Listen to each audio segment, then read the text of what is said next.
Assalamualaikum warahmatullahi wabarakatuh. Selamat pagi, malam, dan siang ya. Kali ini bersama Bro Fadli. Oh iya. Nah, Fadli ini temennya si Malik ya? Malik. Yang kemarin yang ceritain Pangrango. Oh, dia cerita apaan tuh masalah Pangrango? Iya itu katanya yang temennya dua tuh yang kembar. Oh. Mungkin kronologisnya katanya lo bisa nyampein lebih detail nih. Pakar sarjana ya. Oke. Jadi gimana ya? Jadi gimana tuh deh? Jadi gua cerita dari awal aja nih ya. Oke. Biar enak maksudnya. Biar maksudnya cerita dari Malik sama gue bisa rada nyambung mungkin Oke. ya kan.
Jadi gua awalnya gini, Bay. Iya. Gua ada rencana nih, namanya temen kecil kan. Gue main berenam, harusnya bertujuh. Satu merit, satu udah merit. Gue sisa berenam nih yang masih pada jomblo lah. Cewek 3, cowok 3. Cowoknya gua, Malik, Hori. Ceweknya Hana, Hani, sama si Devira. Nah, Hana Hani ini kembar nih dia. Dan dari kecil sih kembarnya sih, nggak langsung ketemu gede. Jadi gua ada rencana nih, kita lama nih temenan begini-gini aja, jalan-jalan yuk. Awalnya gitu. Kemana? Pantai, bosen lah katanya. Kali-kali yuk kemana kita. Nah, si Malik nih punya celetukan, namanya dia hobi mungkin ya naik gunung. Kita naik gunung aja yuk. Sekali-kali kita nyoba bareng-bareng. Nah, anak-anak pada capek begini ya, namanya naik gunung kan. Sugestinya pasti anak-anak capek gini, nanti alat-alatnya susah. Gampang udah kata si Malik gitu. Ya udahlah, kita sepakatin mau tanggal berapa, di bulan apa kita berangkat. Ya udah, kalau nggak salah itu akhirnya jadi juga tuh berangkat di bulan Agustus. Cuman nggak pas 17-an. Udah lewat lah, udah mau hampir di akhir. Gue berangkat itu tahun 2014 setelah 100 hari bokapnya Hana. Bokapnya Hana 100 hari. Gue minta izin sama keluarganya buat naik gunung karena udah deket. Nah, gue yang maju. Anak-anak yang cewek-cewek itu kan taunya orang tuanya lebih deket ke gue. Gue yang maju untuk minta izin. Ternyata alhamdulillah diizinin dong. Mau berangkat. Nah, gue tentuin tanggal. Gue lupa lah tanggal berapa. 2014 sudah lama banget. Gue naik. Akhirnya kumpul lah 2 minggu sebelum kumpul. Si Malik ngasih masukan lah, kalau bisa olahraga biar nggak pada kaget, kata si Malik. Terus Malik sempet nanya nih, lu dapet namanya cewek kan ada men lah ya, bahasanya men apa head sih? Head ya. Lu head di tanggal berapa aja biasanya nih? Nah, nih Devira. Nah, si Hana Hani nyaut, Hana biasanya di awal bulan. Adek sama di awal bulan. Oh ya udah, kita berangkat di akhir aja katanya, di akhir bulan. Ya udah, akhirnya gue berangkat di akhir bulan Agustus. Terus 2 minggu sebelumnya udah prepare nyari barang. Sampai titik hari H, gue berangkat, lupa hari apa, hari Senin kalau nggak salah gue berangkat. Senin berangkat, si Hana malamnya gue mau berangkat nih, mau prepare, si Hana ngabarin pagi-pagi di grup, gue kan punya grup lah. Lik, Hana dapet. Nah, gue bingung dong, gue bilang, aduh, dapet kata gue. Yang gue tahu kan ya, kalau orang dapat itu kalau naik gunung, mistisnya pasti ada aja beritanya. Entah begini, entah ada yang takutnya kenapa-kenapa lah. Benar. Logisnya. Dan kalau secara medisnya kan suka sembilangan, suka sakit, takutnya namanya capek jalan kaki, nanjak apalagi kan. Takutnya capek, ya udah. Gua akhirnya sempet down tuh sampai udahlah. Mungkin belum diizinin nih kita naik gunung. Tapi ini anak kekeh si Hana. Udah jadiin aja, Hana belum pernah kata dia. Yakin, gue bilang. Akhirnya gua sharing lah. Lik, kita sharing yuk sama yang lebih senior, yang lebih paham, sampai nyari juga di Google kan. Ada satu orang bilang, temen gua, jangan, kalau bisa bahaya, soalnya dia kondisi kotor, sedang dapet. Ada lagi yang ngomong, mungkin ya agamanya lebih kuat mungkin, naik aja, lu punya iman kan, takut amat sih. Wah, gue bingung lagi tuh di antara dua pilihan. Kata gue mau naik apa enggak nih, kata gue. Berunding, nanya orang tua gimana. Ya udah, hati-hati kalau mau naik mah.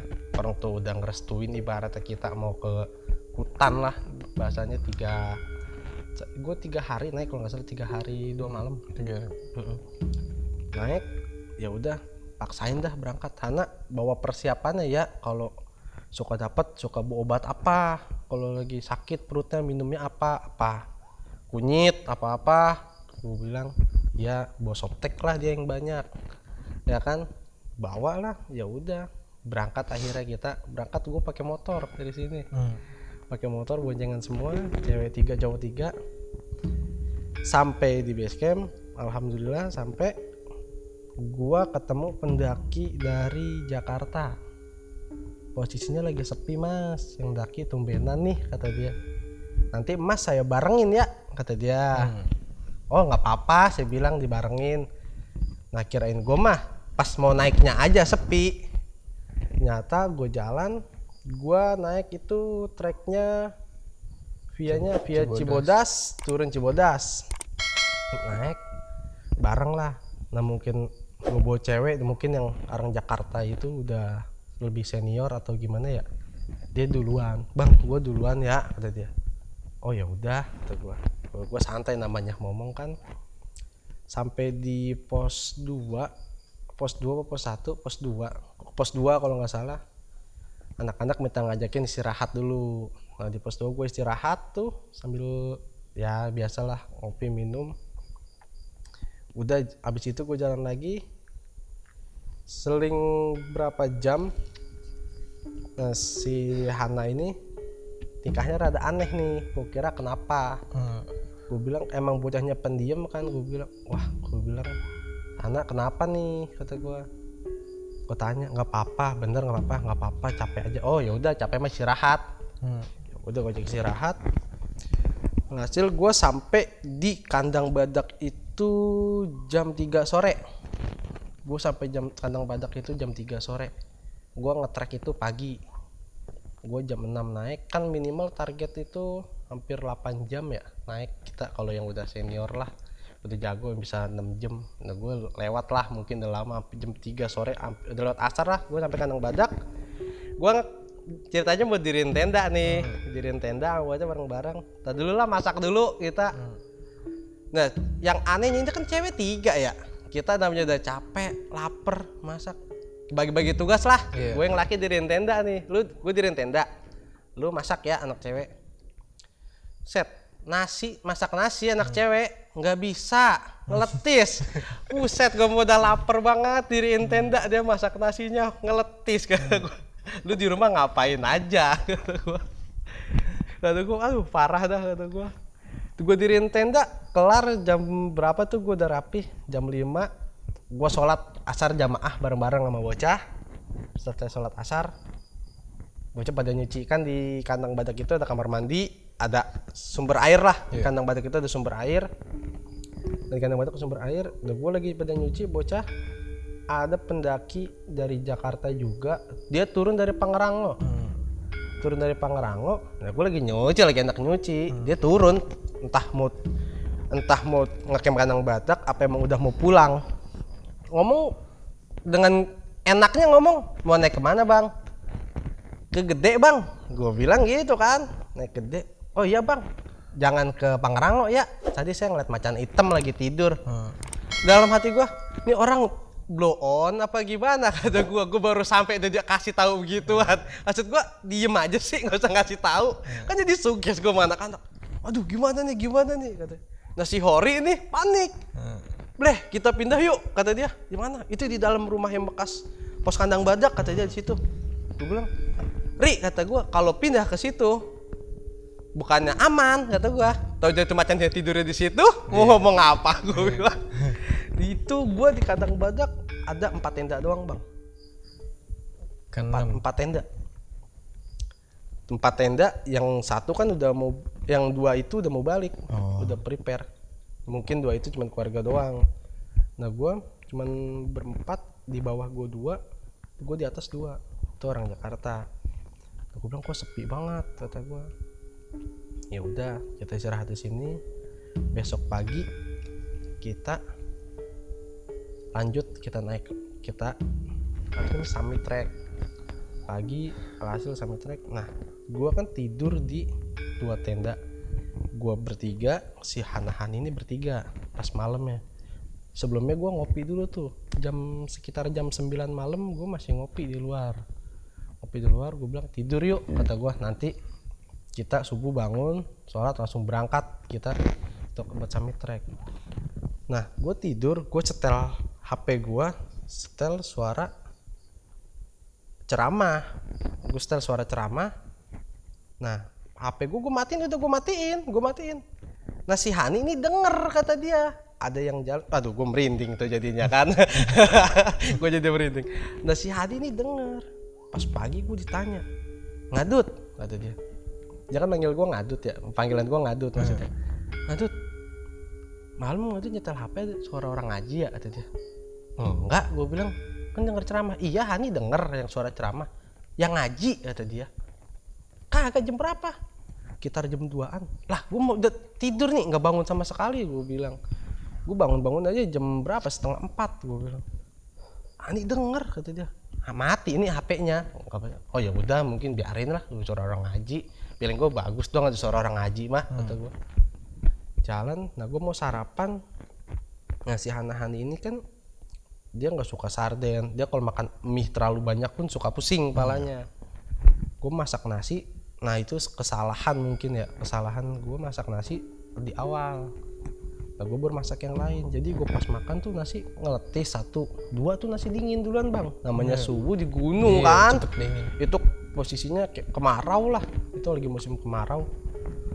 Nah cepet dingin. Nah Hani nggak mau makan. Gue bilang makan 1 suap 2 suap buat isi perut, kata gue.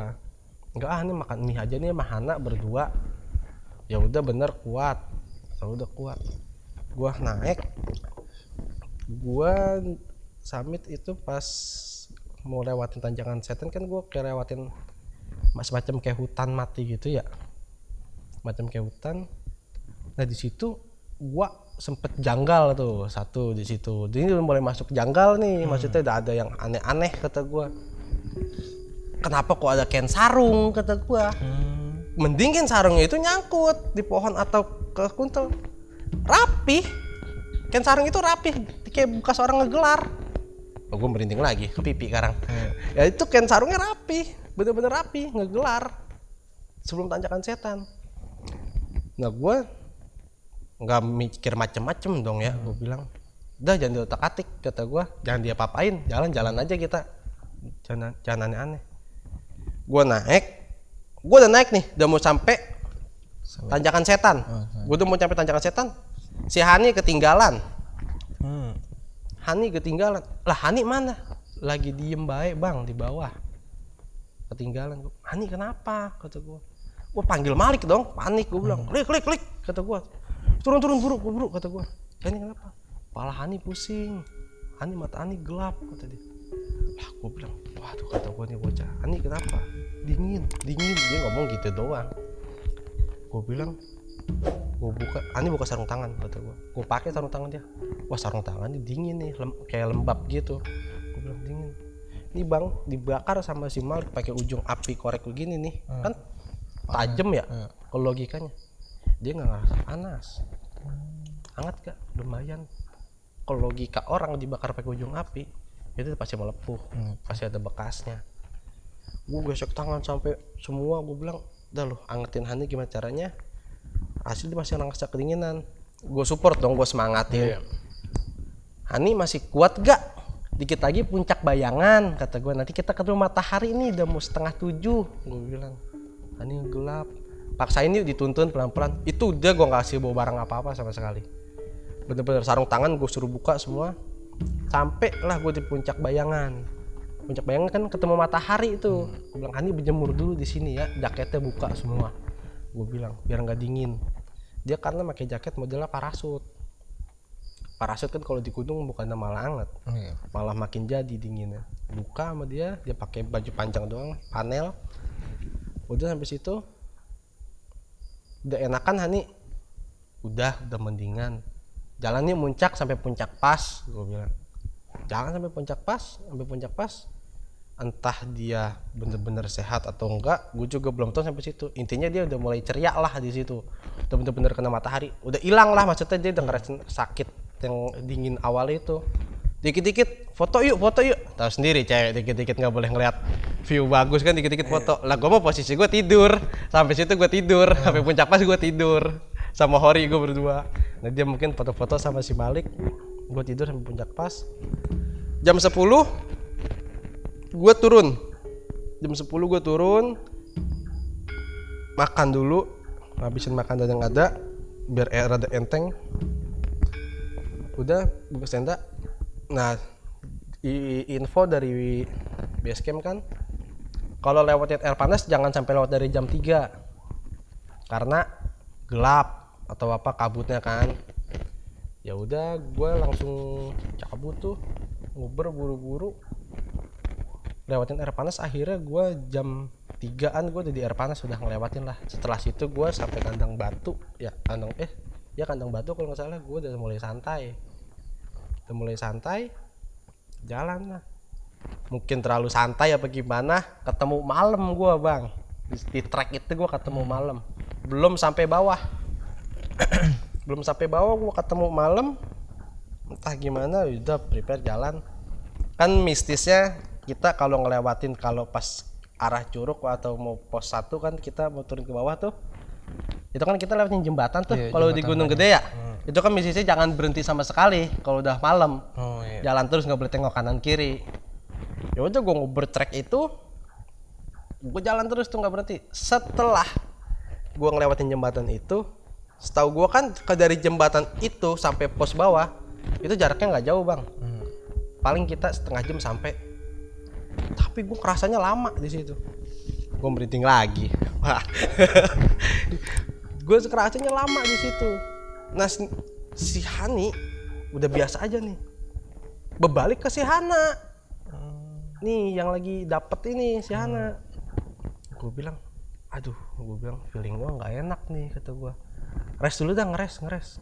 Nah gue nggak tahu sebelah gue pohon gede, sebelahnya gue lagi pohon gede. Jadi gue tengah-tengah pohon gede. Namanya kita bawa keril tinggi bang, tahu sendiri curug arah trek Cibodas gimana sih, tangga kan, batu. Gue duduk lah dengan posisi headlamp gue masih pada nyala anak-anak. Gue bilang jangan ada yang nimatiin headlamp, gue bilang pegangin, gue bilang pegang satu. Gue bilang ini kita udah malam, posisinya udah gelap lah ibaratnya. Istirahat. Gue di situ dengar suara motor lewat. Logika di gunung ada suara motor lewat dari mana? Ya kan, motor lewat, bener-bener asli suara motor. Sebelah gue ada suara kayak orang lari kenceng, entah apa gue nggak tahu lah. Gue bilang entah yang lain dengar apa gue doang nih yang dengar. Pas gue duduk terus keril, gue mau nyalahin rokok lah, dingin banget ya. Gue bilang gue beginilah nyender ke keril, kepala gue ke atas dangak. Gue bilang wah nggak beres, jalan yuk, jalan. Nah di atas gue pisan bang. Entah apa ya pokoknya, tilanak apa-apa, pokoknya kepala gue bilang. Gue di jalan dari lama banget nih sampainya. Gue bilang sampai pos paling bawah tuh lama banget kata gue. Tapi jam masih jam segitu aja, maksud gue maksudnya belum sampai jam 8 malam, belum, itu baru sekitar setengah 8 mungkin. Kok lama banget kata gue, yang nggak sampai-sampai. Si Hana jalan sendiri yang lagi dapat. Hana, lu tungguin gue, jangan jalan sendiri. Gue panggilin nggak mau nengok. Hana udah ini bang, Dut, udah dia Hana udah lemes mau buru-buru sampai kata dia gitu. Ya udah bareng kata gue, jangan sendiri. Gue kejar, gue bilang, lu kenapa kata gue pegangin nih. Ini bocah kalau sampai sambet apa-apa nih, pikiran gue udah jelek aja nih, gue bilang. Gue tonton, udah jalan, gue bilang. Gue ikutin, kata gue. Itu bisa gak? Lu ganggu orang cerita aja. Sini gue bukain. Bisa? Nih, nih, tuh. Kan enak, minum dulu. Gua nggak dituangin. Tar lu. Itu kue sisa lu kasih gua, Bay. Bay. Masih anget. Yang bener lu. Bener. Gua boleh minum kayak gini? Boleh. Minum dulu ya? Minum dulu, santai. Kagak, tos dulu kita. Biar ke orang-orang.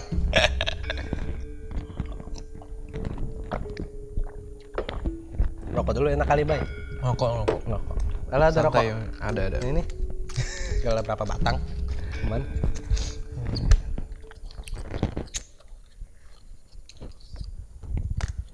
Nah, sampai gue di bawah, gue bilang, alhamdulillah nih kita udah sampai di bawah, udah selamat semua.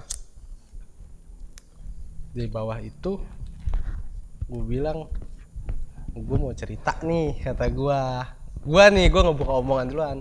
Udah jalan pulang nih, mau ke base camp, udah maksudnya udah nyampe tempat wisatanya lah, tempat-tempat tukang dagang udah mulai rada rame kan. Gue mau cerita nih, kata gue. Tadi gue di atas ngeliat yang nggak masuk di logika, kata gue.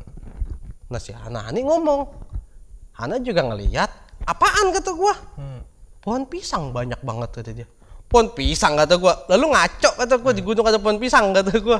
Makanya Hana jalan duluan kan, tadi lu panggilin. Hana ngeliat pohon pisang banyak banget. Setahu Hana kan kalau pohon pisang mah pocong lah bentuknya apa. Anjrit. Gue bilang, Malik juga ngomong. Gue juga tadi denger tawain. Lu ditawain, Lik? Iya, ada bocah kecil juga lari pakai sendal Baim. Bang, sendal Baim licin banget kan ya? Iya. Modelnya kayak gitu. Lalu katanya bocah kecil lari, kata gue. Iya, gue bilang. Si Hori juga ngeliat, kata dia. Dia ngeliat entah binatang apa-apa, lari kencang banget yang sebelah gue. Yang gue denger, iya itu, kata gue lihat. Makanya pas tangga kita langsung ngajakin jalan, gue lagi iya aja, kata si Hori. Gitu, gue bilang. Lah kata gue, lu ngeliat semua berarti? Iya. Anjir, untung kata gue selamat. Itu penting gak ada apa-apa kan, gue bilang. Jadi kita ke base camp, gue bilang jangan ngomong di sini. Nanti kita di rumah aja ngomongnya. Base camp, lu mandi dah, gue bilang, istirahat. Seling waktu berapa hari, besoknya gue udah di rumah nih. Besokannya kan si Hani kerja, ceritanya. Gue bilang izin aja dulu, kalau capek emang gak usah kerja. Iya. Kata gue. Nah si Hani ini jatuh di tangga, ngomong kakinya kram. Entah kram, entah ada yang narik lah, gue nggak tahu. Jatuh di tangga. Tapi nggak apa-apa nih, nggak apa-apa. Habis jatuh dari situ, ini si Hani sakit nih. Gue dengar beritanya si Hani sakit. Nah karena gue satu kerjaan kan ya sama Hana, satu kantor. Gue bilang, si Hani sakit apa nak? Kata gue, meriang doang Dut, biasa. Ya udah paling besok sembuh. Gue bilang kok nih seling seminggu si Hani nggak masuk, gue bilang. Gue info, Hani sakit. Gue bilang pulang naik gunung. Malik kaget dong, sakit apaan Dut? Kata si Malik. Paling kata si Hana sih meriang, capean kali, kata gue. Gue masih gimana ya, masih positif lah pikiran gue. Gue bilang ya udah. Pas gue tengok Hani kenapa, kata gue. Meriang Dut. Nah ini seger. Iya, meriangnya kalau pagi habis subuh sama mau maghrib. Hani dingin banget, kata dia. Tapi nanti siang Hani biasa, kata dia. Wah kata gue kok agak beres, kata gue. Hani jatuh di tangga kenapa? Nggak tahu, kayak ada yang narik. Lah kata gue, kayak ada yang narik, kata gue.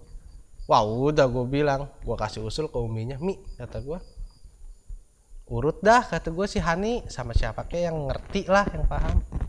Ternyata ternyata bener feeling gua dari awal, si Hani ini templokan, bahasa kampungnya malah ketempelan. Padahal yang dapat nih si Hana. Di situ gue bikin guyon jadinya. Ini setan keder kata gue. Yang dapat Hana yang lagi kotor, yang ketempelan si Hani kata gue. Kata bocah, iya katanya. Si Hana juga tahu. Iya, ini setannya kata gue keder, mana yang tadi yang mana dia gue yang lagi kotor. Jatuh si Hani yang ketempelan. Si Hani itu hampir 2 minggu bang, sakit sebulan.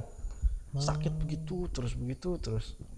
Jadi kita sampai badannya kurus sih, dibilang kurus ya lumayan kurus, gue bilang aneh lah ibaratnya. Nah dari situ gue bilang ya udah, kata gue lain kali kita nanti kalau apa-apa jangan pernah diem kalau lagi kayak gitu kan. Hana nggak diem kata dia, Hana bawa tasbih. Gue bilang Hana lagi dapet itu bawa tasbih di gunung, bener-bener bawa tasbih, zikir aja. Nah si Hani sempet rada kosong lah pikirannya, jadi yang kena ini si Hani. Nah udah mulai rada sembuh, kirain gue udah sembuh total tuh. Gue bilang Hani kemarin ketemblokan siapa? Nenek-nenek itu kata dia, kan ada ketemblokan nenek-nenek. Bilang jangan-jangan kata gue pas kita berhenti di gunung panas ya, di air panas. Gue bilang kan sempat berhenti tuh, gue sempat kehabisan stok air kan, ngambil air lagi kan di bawah bang. Curug sebelum mau naik ke air panas itu kan ada curug kecil tuh. Ya kan situ berairnya di situ doang. Terakhir kan gue ngambil air panas lah, entah air apa gue bilang gue minum. Ini emang bengong kayak itu di situ. Gue bilang kata gue nih bakal jadi cerita nih kata gue, sampai lu punya anak kata gue nih cerita lu bakal ketempelan, anak lu bakal tawa atau gua yang lagi kotor Hana yang ketempelan lu kata gua. Itu emang 2 anak ini kalau satu sakit, yang satu pasti sakit. Sampai sekarang satu sakit, satu lagi yang satu pasti bakal besokannya entah kapan pasti bakal sakit, nggak lama. Nah dari situ gua akhirnya kan udahlah, ceritanya kita udah tercapai nih, kita mau naik gunung. Rencana gue mau ajakin lagi nih untuk kedepannya bagaimana. Nah paling gue rencana sih emang udah ada planning gue sama si Malik. Ya kan gue bilang kita ajak lagi anak-anak, cuman gak usah naik, kita camcer aja. Karena naik dia masih pada suges, padahal udah lama dari 2014 dia sugesnya masih ada aja, takutnya kenapa-napa tempelan. Emang di gunung mah intinya kita nggak boleh sembarangan sih. Bener. Ya kan, namanya hutan laut emang sarangnya jin, ya kan. Bener-bener sarangnya jin. Jadi intinya kalau mau naik gunung kita jangan sampai kosong banget lah pikiran. Intinya iya di gunungnya kita alhamdulillah aman. Kalau udah di rumah ribet, tuh setan dari gunung ngikut sampai rumah. Kan jauh dari Cibodas sampai ke Depok mah, setan ngikutin kita. Paling gitu sih bang yang gua alamin sama sahabat gua itu. Iya. Tapi di luar apa gunung itu lu punya cerita lagi gitu? Ada sih gua di gunung itu, cuman gak sama dia pada sama teman-teman gue yang lain. Gue naik ke Salak itu, naik ke Gunung Salak. Coba ceritain deh. Cukup emang ini waktunya kita. Cukup, tenang aja. Gue naik ke Salak itu bareng sama anak-anak rumah pengajian. Anak-anak pengajian gue di rumah mau pada camping lah ceritanya. Diajakin lah, ada abang-abangan. Yaudah yuk ke Salak aja kita. Gue berangkat ke Salak itu dari sini siang, sampai sono gue itu sekitar mau maghrib apa masih mau maghrib sih, belum maghrib, sekitar jam 5-an lah gue sampai sana. Nah di perjalanan gue ke sana, udah di pertengah perjalanan udah sampai Ciawi, gue mau ke Gunung Salak, baru keingetan kompor nggak dibawa. Yang gue bawa apa? Gasnya doang. Kata gue astagfirullahaladzim, kata gue belum berangkat aja ada ya kata gue yang ketinggalan. Ya udah gampang lah pakai kayu kata bocah kan. Ntar kita masak pakai kayu. Kan gua tunggu basah susah. Masak pakai kayu tuh masih pas gua masang tenda pertama masak pakai kayu tuh. Gua 2 malam doang soalnya langsung pulang lagi. Tenda pertama gua pakai kayu. Ternyata gua mau ke puncak Salak 1 doang. Mau puncak Salak 1 karena dak maleman ya udah kita diriin tenda aja di yang ada lahan diriin tenda pakai kayu. Nah, gue lagi masak nih pakai kayu. Set, gue masak mie, tumpah mie gua. Sedih banget rasanya udah kagak bawa kompor, masaknya nyalain api lama, segala tumpah. Pas gua malam mau muncak, setelah itu gua mau muncak nih.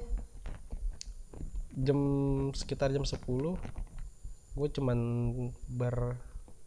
bertujuh muncak. Nah, tahu sendiri kan Salak medannya gimana, lumpur ya kan. Penerangan juga gua akuin minim. Kekurangan penerangan itu minim dan anak-anak itu cuman bener-bener baru sama sekali belum pernah yang namanya naik gunung dan nggak tahu naik gunung itu bakal serumit itu medannya.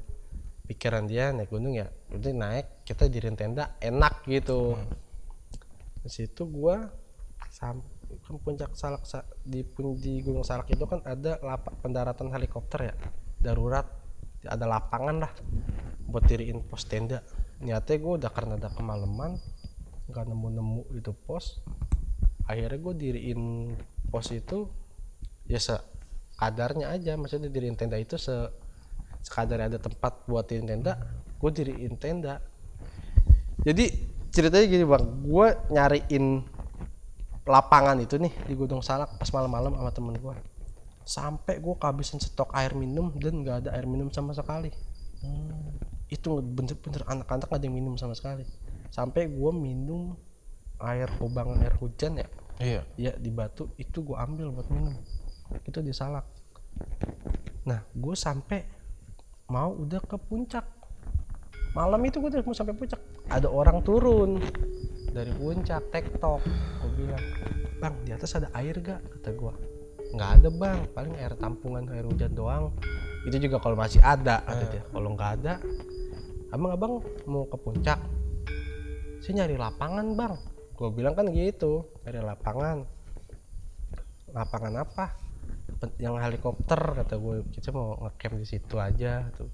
Lah bang udah kelewat jauh, ini mah udah mau puncak 1. Buset kata gua, kelewat jauh. Itu gua turun lagi tanpa minum sama sekali. Turun lagi. Nah pas gua turun, ini trek yang awal gua naikin berubah bang. Entah itu ada pohon jatuh, entah itu ada, maksudnya kayak ada ranting apa. Tahu-tahu gua lewatin kobangan babi di Gunung Salak tuh. Sampai ke situ-situ gua sampai mendem-mendem di kobangan babi itu gua. Hasil yang senior gua, abang-abangan gua ngomong, "Yaudah kita istirahat dulu." Kata dia. Dia tidur tuh. Gua tidur posisinya di pohonan yang jatuh. Dia tidur, dia ngimpi ketemu aki-aki. Dia ketemu aki-aki, dibilangin turun aja, jangan naik. Dia ngimpinya begitu. Aduh gue merinding. Dia ngimpinya gitu dah, dan terus dia bangun tuh, tidur sebentar, dia ngasih saran, turun, gue mimpin jalan. Dia ngomong gitu tiba-tiba, gue mimpin jalan. Nah di jalan gue ketemu ula malang di Gunung Salak. Ula itu manjang dan diem posisinya. Gue nggak tahu ini palanya sebelah mana, buntutnya sebelah mana. Kata temen gue, jangan dimatiin, usir pakai kayu. Usir dong pakai kayu, pelan-pelan. Usir pakai kayu, jalan tuh lama banget, sampai gue di jam udah mau subuh, gue ketemu tanah yang ukuran buat diriin tenda doang 2. Deh kita diriin di sini aja dah daripada kecapean. Diriin tenda. Temen gue sholat subuh, yang lain ada yang tidur. Bilang gue sholat subuh, temen gue bisa sholat subuh, dia zikir lah mungkin di situ. Nah tidur dong, gue otomatis bangun tidur. Gue posisi gue ada di mana? Lapangan yang gue cari semalaman itu Lah itu lapangan gue cari nggak ada pas malam. Pas gue diriin tenda di bawah tenda, paginya itu lapangan yang gue cari bang. Kan karena di lapangan itu emang ada kali lah, maksudnya air gampang, maksudnya memang buat tempat buat ngecamp. Nah itu lapangan baru ketemu pas gue paginya itu. Udah pas udah pagi, udahlah nggak usah muncak, udah kita pulang aja, pulang. Tadi kan mau ke Kawah Ratu juga kan skala di Gunung Salak, udah pulang aja daripada kita celaka semua. Dari situ gue mulai gimana ya kalau naik gunung, wah kata gue ekstrim juga gue bilang. Sampai sekarang pun gue belum pernah namanya sampai puncak di Gunung Salak, pasti gagal terus. Ibaratnya kan di Salak itu gunung paling kecil lah, ibaratnya kecil-kecil cabai rawit kalau di Jawa Barat ya. Iya, cuman gue belum pernah sampai ke puncak satunya pun belum pernah sampai. Dan mitosnya di puncak satunya itu ada makam petilasan ya. Iya, petilasan doang. Itu yang parah itu ya itu. Gue mistisnya di Salak ya kayak gitu sih. Ya emang percaya nggak percaya kalau Salak mah dari dulu emang terkenal bener angkernya kalau Salak. Gunung termasuk gunung angker. Kalau beda cerita sama cerita gue yang di Gede kan nggak terlalu lah tuh objek wisata, dia gunung wisata nggak terlalu ini banget. Cuman kebetulan aja teman-teman gue lagi kosong ya ketempelan kayak gitu kan, mungkin kayak gitu sih bang. Tapi itu yang katanya ketemplokan apa nenek-nenek gak apa buat ngusir dia gitu atau buat balikin enggak ya? Enggak sih, nah itu mungkin dia mamangnya emang ada orang bisa sih, mamangnya dia paham lah masalah mistis kayak gitu. Alhamdulillah sih sehat sampai sekarang anaknya. Gitu udah normal lah, ibaratnya udah nggak ada keluhan apa lagi masalah itu, malah ngajakin lagi buat naik gunung buat sekarang mah. Cuman waktunya aja kerja terus juga ya. Iya. Udah itu paling gitu aja sih bang. Dari gua intinya buat ya temen-temen ya, pesen gua paling kalau kita mau ngelakuin hal apapun intinya hati-hati dan kita pelajari situasinya yang kita mau lakuin itu kayak gimana. Dan kalau buat naik gunung nih intinya sih safety. Kita safety buat diri kita dan teman-teman kita yang kita ajak ini udah safety belum. Ini itu sih, sama kuncinya satu lah, di gunung itu kita jangan sesumbar. Itu fatal, sesumbar itu benar-benar fatal kalau di gunung. Jangan macam-macam lah intinya, ikutin prosedur yang udah ada. Karena bukan kita doang yang ada di situ, binatang makhluk halus pun ada di situ gitu. Udah bagian masing-masing lah gitu. Mungkin itu gitu aja sih. Oke. Mungkin ceritanya dari Padli berkesan lah ya. Mungkin dari pengalaman dia bisa dipetik dari segi manfaatnya gitu. Oke, thank you Padli. Mungkin next bisa cerita lagi nih kalau ada kalau habis naik ya. Oke, bersama gue Bayu di Storymoon ID. Assalamualaikum warahmatullahi wabarakatuh.